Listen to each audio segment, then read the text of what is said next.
Dear learners, Bharat में कुंभ मेले का अपना ही धार्मिक महत्व है और यह भारतीय संस्कृति का भी एक महत्वपूर्ण प्रतीक माना जाता है।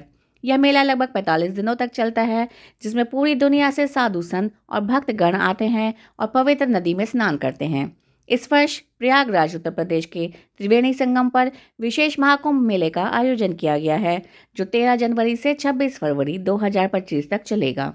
यह विशेष महाकुंभ मेला 12 कुंभ मेला चक्रों के पूरा होने का प्रतीक है, जो इसे 144 साल में एक बार होने वाला आयोजन बनाता है। इससे पहले महाकुंभ का आयोजन सन 1881 में हुआ था। लेकिन क्या आप कुंभ का अर्थ जानते हैं? इसे क्यों बनाया जाता है और इसके पीछे का इतिहास क्या है? इन सभी प्रश्नों के जवाब आपको इस वीडियो में मिलेंगे, तो वीडियो को अंत तक ज़रूर देखें और चैनल को सब्सक्राइब करना ना भूलें। भारत में कुंभ मेले का इतिहास काफी पुराना है। हिंदू पौराणिक कथाओं के अनुसार कुंभ मेला 12 वर्षों के दौरान 4 बार बनाया जाता है। ये 4 तीर्थ स्थलों पे होता है, जो है हरिद्वार उत्तराखंड में गंगा नदी पर, मध्य प्रदेश के उज्जैन में शिप्रा नदी पर, नासिक महाराष्ट्र में गोदावरी नदी पर और उत्तर प्रदेश के प्रयागराज में गंगा, यमुना और सरस्वती 3 नदियों के संगम पर। कुंभ मेला 2 शब्दों कुंभ और मेला से बना है, जिसमें कुंभ का नाम अमृत के अमर पात्र या कलश से लिया गया है और मेला एक संस्कृत शब्द है जिसका अर्थ है सभा या मिलना। इस प्रकार कुंभ मेले का अर्थ है अमृतत्व का मेला।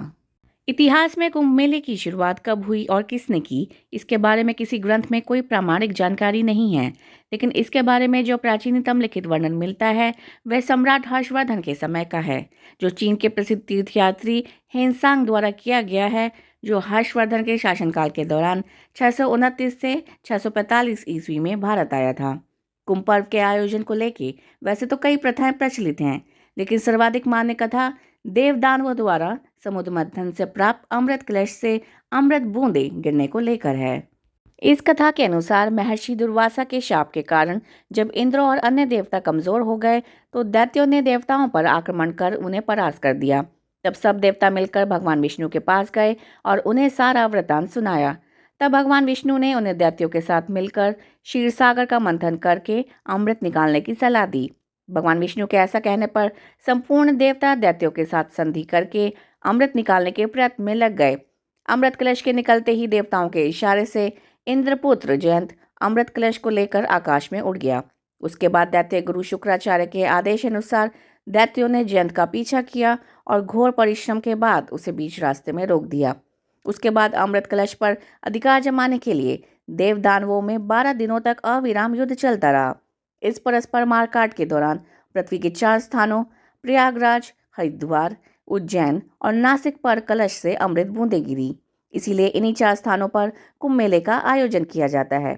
यहीं आपको बता दें कि देवताओं के 12 दिन पृथ्वी पर 12 साल के बराबर होते हैं, इसलिए हर 12 साल में महाकुंभ का आयोजन किया जाता है। सभी ग्रहों में से सूर्य, चंद्र, गुरु और शनि ग्रहों की भूमिका कुंभ में महत्वपूर्ण मानी जाती है, क्योंकि जब अमृत कलश को लेकर देवताओं और राक्षसों के बीच युद्ध चल रहा था, तब कलश की खींचातानी में चंद्रमा ने अमृत को बहने से बचाया था, गुरु ने कलश को दैत्यों से छुपाया था, सूर्यदेव ने कलश को फूटने से बचाया था और शनि ने इंद्र के प्रकोप से कलश की रक्षा की थी। इसलिए ही जब इन 4 ग्रहों का योग संयोग से एक राशि में होता है, तब कुंभ मेले का आयोजन किया जाता है। भारत में कई प्रकार के कुंभ मेलों का आयोजन किया जाता है। आइए जानते हैं वह कौन कौन से हैं। माघ कुंभ मेला, इसे मिनी कुंभ मेले के रूप में भी जाना जाता है, जो प्रतिवर्ष और केवल प्रयागराज में हिंदू कैलेंडर के अनुसार माघ के महीने में आयोजित किया जाता है। कुंभ मेला, कुंभ मेला अलग अलग स्थानों पर राज्य सरकारों द्वारा 3 साल में आयोजित किया जाता है और जहां लाखों लोग आध्यात्मिक उत्साह के साथ भाग लेते हैं। अर्ध कुंभ मेला, अर्ध कुंभ मेला भारत में हर 6 साल में केवल 2 स्थानों पर होता है, जो हैं हरिद्वार और प्रयागराज। पूर्ण कुंभ मेला, यह मेला हर 12 सालों में आता है और भारत के 4 कुंभ मेला स्थानों यानी प्रयागराज, हरिद्वार, नासिक और उज्जैन में 12 साल में बारी बारी आयोजित किया जाता है। महाकुंभ मेला, महाकुंभ मेला केवल प्रयागराज में आयोजित किया जाता है और यह प्रत्येक 144 वर्षों में या 12 पूर्ण कुंभ मेलों के बाद आता है। आशा है कि वीडियो में बताई जानकारी आपको पसंद आई होगी। वीडियो देखने के लिए धन्यवाद।